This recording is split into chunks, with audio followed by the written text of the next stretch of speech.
अगर आप किसी मसीही से पूछें कि आपका कलमा क्या है, तो अक्सर वो एक इस जुमले का जवाब नहीं दे पाता।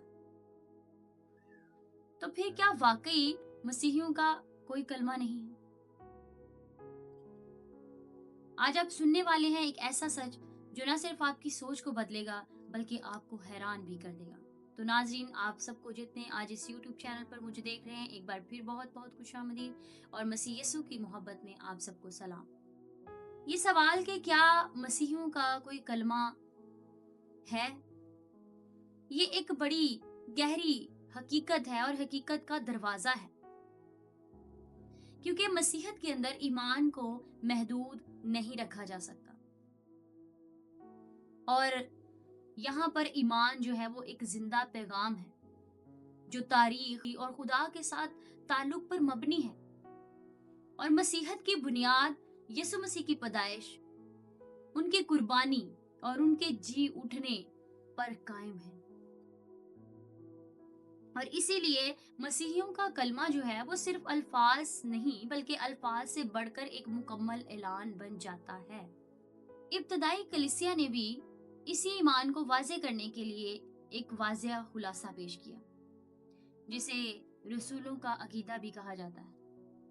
दरअसल ये रसूलों का अकीदा जो है वो मसीही ईमान का एक मुकम्मल खुलासा है, जिसमें बाप, बेटे और रूहुल कुद्स पर ईमान, यसु मसीह की पैदाइश और उनका मसलूब होना और फिर जी उठना, और सिर्फ इतना ही नहीं बल्कि हमेशा की जिंदगी की उम्मीद भी शामिल है। तो फिर अगर कोई शख्स कहे कि मसीहियों का कलमा क्या है, तो इस लिहाज से अगर कोई आपसे पूछ भी ले तो रसूलों का अकीदा इसके जवाब में एक मजबूत और वाज़ेह मिसाल है, क्योंकि ये सिर्फ एक जुमला नहीं है बल्कि ये पूरे ईमान को, हमारे ईमान को जो है वो मुकम्मल तौर पर सादा अंदाज में बयान करना है। इसी तरह अगर हम एक और पहलू की बात करें, मसीहियों के ईमान का जो हिस्सा है यानी उनकी 66 किताबें बाइबल मुकद्दस, वो भी इनके ईमान का हिस्सा है, जिसे खुदा का कलाम कहा जाता है, क्योंकि उनकी हर एक किताब उन्हें खुदा के साथ रास्तबाजी और अच्छे काम करने के लिए जोड़ती है, खुदा की तरफ राग़िब करती है, खुदा के साथ उनका ताल्लुक बनाती है। इसलिए ये कहना भी गलत नहीं होगा कि मसीहियों का कलमा सिर्फ जुबान से अदा होने वाले अल्फाज नहीं बल्कि बाइबल मुकद्दस की पूरी तालीम पर ईमान रखना और उस पर अमल करना है। और अगर इस हकीकत को मजीद गहराई से देखें तो बाइबल मुकद्दस के अंदर हमें एक आयत मिलती है जो बाइबल मुकद्दस का दिल समझी जाती है। यूहन्ना की इंजील का 3 बाब और उसकी 16वीं आयत के अंदर लिखा है बाइबल मुकद्दस के अंदर कि खुदा ने दुनिया से ऐसी मोहब्बत रखी कि उसने अपना इकलौता बेटा बख्श दिया ताकि जो कोई उस पर ईमान लाए हलाक ना हो बल्कि हमेशा की जिंदगी पाए। क्योंकि इस आयत के अंदर खुदा की मोहब्बत, यीशु मसीह की कुर्बानी और इंसान की निजात, ये तीनों शामिल है इसके अंदर। तो इसलिए अगर कोई आदमी ये समझना चाहे इस बात को, इस अकीदे को या इस चीज को, तो इस आयत में मसीही ईमान को समझना चाहिए, या यही आयत जो है वो बेस्ट है मसीही ईमान को समझने के लिए।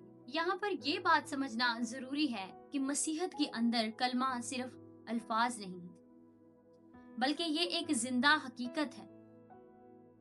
ये एक ऐसा ईमान है जो इंसान के दिल को तो बदल देता है और उसकी जिंदगी को एक नई सिमत देता है और खुदा के साथ उसे नए रिश्ते में ले आता है। यही वजह है कि मसीहियों का कलमा जो है वो किसी लाइन में या किसी जुमले में महदूद नहीं है, बल्कि ये एक मुकम्मल जिंदगी को जाहिर करता है जिसमें वो यीशु मसीह पर ईमान लाता है, उसकी तालीम पर अमल करता है और फिर खुदा के साथ ताल्लुक में भरपूर आगे बढ़ता है और ताल्लुक में खुदा के साथ रहकर वो जो है उस जिंदगी गुजारता है। अगर हम इस सवाल का गहरा और सादा जवाब दें तो इस सवाल का जवाब ये है, बल्कि इसका ऐलान है ये कि यीशु मसीह खुदावंद है। खुदा तसलीस में एक है। यीशु मसीह ने हमारे लिए जान दी और फिर हमारे लिए मुर्दों में से जी उठे, और खुदा का कलाम है ये اور جو کوئی اس کلام پر ایمان لاتا ہے وہ ہلاک نہیں ہوتا بلکہ ہمیشہ کی زندگی وہ پاتا ہے۔ اور یہی اصل میں مسیحیوں کے ایمان کی بنیاد ہے اور یہی مسیحیوں کا کلمہ ہے۔ اگر آپ نے آج ایک گہرا جواب سنا ہے تو ضرور آپ سوچیں، غور کریں کہ کیا یہ ویڈیو جو ہے یا یہ پیغام جو ہے وہ صرف ایک انفارمیشن ہے یا ایک حقیقت ہے۔ اگر آپ اس بات سے متفق ہیں تو ضرور کامنٹس میں لکھیے کہ جیسس از لارڈ۔ اور ایسی مزید ویڈیوز کو دیکھنے کے لیے ہمارے چینل کو سبسکرائب کریں تاکہ آنے والی تمام ویڈیوز آپ تک پہنچتی رہیں۔ God bless you.